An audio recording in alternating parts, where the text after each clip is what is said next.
You know, that's right. We are talking about millions of taxpayer dollars here to help those homeowners rebuild. Instead, participants in the program continue to tell us they are suffering physically, emotionally, financially, and mentally due to Rebuild NC taking years to get jobs done. Wasted taxpayers' money, and that's exactly what it is. There's no sense in what Rebuild's doing.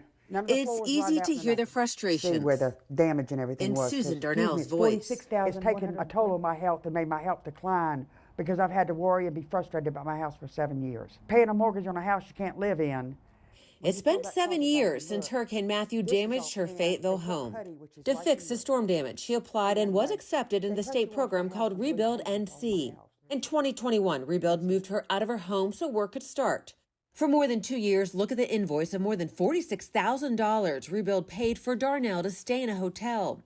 In July of this year, Rebuild sent her this letter that states work is done. She could move back home. The work is not completed to what it needs to be. It's half done, and they're just putting a patch on everything and letting it go.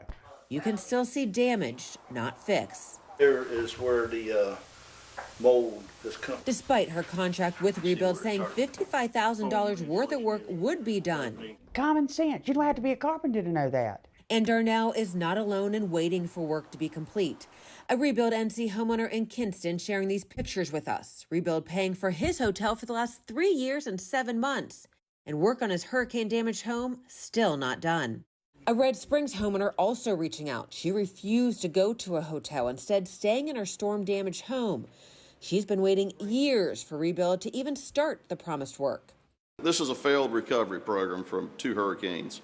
When it comes to Rebuild NC, during our years of investigations, we have shown you progress they've made on several rebuild projects we brought to their attention.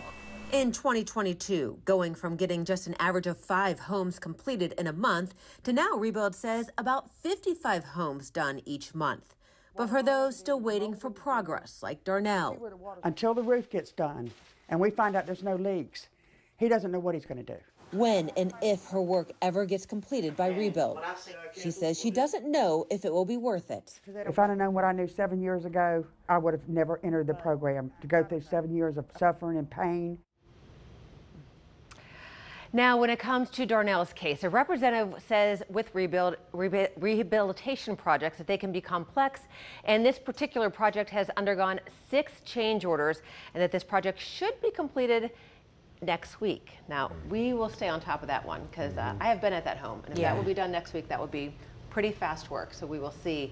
But as far as the other homeowners are still waiting, well, Rebuild has made progress. It's ongoing. They have gotten about 1,500 homeowners back in homes that are safer and more storm resilient. There are still more than 3,000 homeowners in this program waiting to get their homes. Oh my goodness. It's such a long, frustrating wait, and as you point out, we're all paying for it. It's all taxpayer dollars. Yeah. Diane, thank you.